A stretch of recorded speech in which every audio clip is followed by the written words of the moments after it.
This is the fourth video lecture on the topic of psychological disorders. The last one we concluded by talking about phobias, and this one I want to pick up talking about some more anxiety disorders, obsessive compulsive disorder, maybe post-traumatic stress, and we might start the topic of mood disorders. So obsessive compulsive disorder can be thought of as actually there's two components to it. There's two elements. There's the obsessions, and obsessions are thoughts. It's the obsessions, it's the obsessions of the thoughts, and then the compulsion is the behavior. And the idea is that this is an anxiety disorder where an individual obsesses about something. They constantly think about something. They have an anxiety, they have a fear, they have a worry, and then the compulsion is the behavior that they engage in as a way of neutralizing the obsession. So somebody might be, this would be a great time, I mean that sarcastically, but this would be a time if somebody has if they have a fear of germs, if they have an obsession about getting sick, if they constantly worry about getting sick, then they may feel the need to wash their hands many times a day. So like Monk, if you ever watched that show, he's got some OCD, some obsessive compulsion disorders.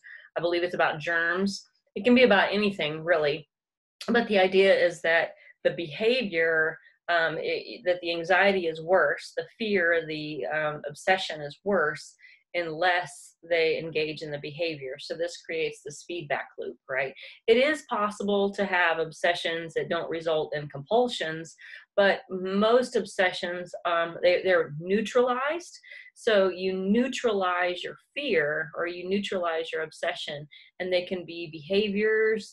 Most common ones are like checking behaviors. Maybe every time you get out of the car, you have to do 1, 2, 3, you check your pockets. Or my mom had a friend who had a lot of obsessive tendencies or compulsive tendencies, and she would have to lock her front door like 7 times, 1, 2, 3, and she was wearing out like her deadbolt locks because she was doing them so many times. So you might have checking behaviors, you might have so like the mental counting behaviors, like every time you walk on the sidewalk you have to count how many steps you take. What are some of the others? I think those are the washing behaviors.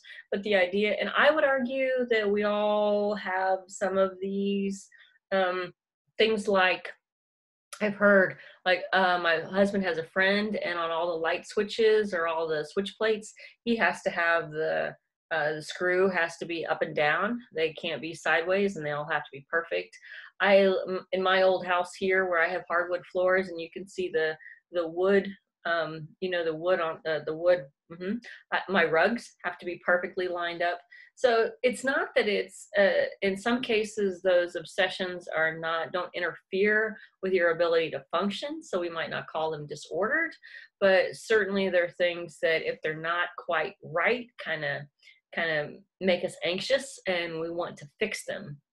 I have a lot of bookshelves in my living room, and I know all the books have to be like lined up, and if they don't, I'll get up and I'll line them all up, right? Because I just can't not notice it, right? I'm sort of anxious, not anxious, but I'm obsessed with noticing that. So it's kind of fun to think about what your obsessions are. If you look on your handout here, if you look at this slide, this is a fun one to put up on a board in a class and have students, if they notice that one. I don't really want to tell you what it is, but I'll tell you anyway, because there's no way really to make it work. But like the dots, there's actually 3 red dots. One of the dots is slightly off-centered, and that bugs some people. The other one is a series of hangers. Like, so my job at the Goodwill is really great for somebody like myself who's got a little bit of OCD, because all of our clothes have to be hung in a certain way, and the tags have to be in a certain place. And so I'm likely to follow those rules, and I can spend hours and hours and actually kind of enjoy it, making sure everything is nice and orderly. So that picture here of the shirts, there's a couple shirts that are facing the wrong direction.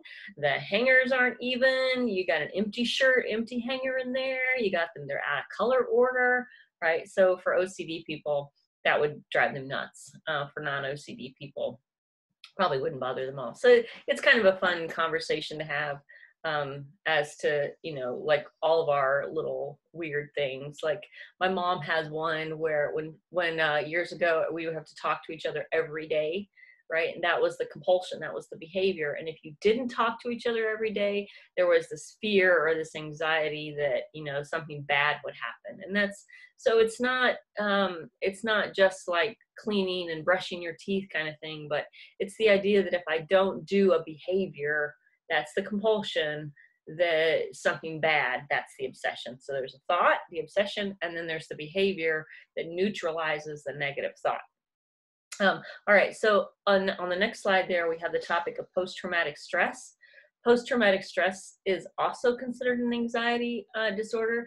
Remember, the hallmark of anxiety is an irrational worry. And the idea with PTSD is that this is a kind of anxiety disorder that develops after a stressful situation. Most of the time, you know, today we hear about PTSD as like it's related to war and combat, but it doesn't have to be. Any sort of traumatic event. And I actually think that the evolutionary psychology theorist explains this phenomena quite well. But the idea is that let's take the combat veteran. That somebody was in a very dangerous situation, and they developed a sympathetic nervous system response that kept him alive. So, you know, they're in a war zone, and bombs are. I had a student tell me this story, and bombs are in boxes, right? That they leave roadside bombs, and so you learn very quickly, because this is how you survive. You learn very quickly that boxes by the road are dangerous, and then you leave. So, and this is what keeps you alive, because every time in that war zone you see a box by the side of the road, you know to be hypervigilant, you respond in a certain way, because the idea here is that anxiety is irrational. In a setting where bombs really are in boxes by the side of the road, the fear of boxes is not irrational. It is rational. It is logical. It's what keeps you safe. It's what keeps you alive. But after you leave that war zone, this is why it's post-traumatic.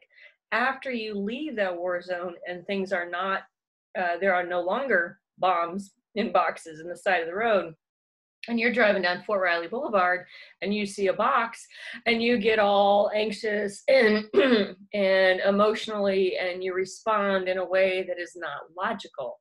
So the idea again is that we have learned an appropriate response for one situation, and then when we return to when we're in a different situation, we still respond with that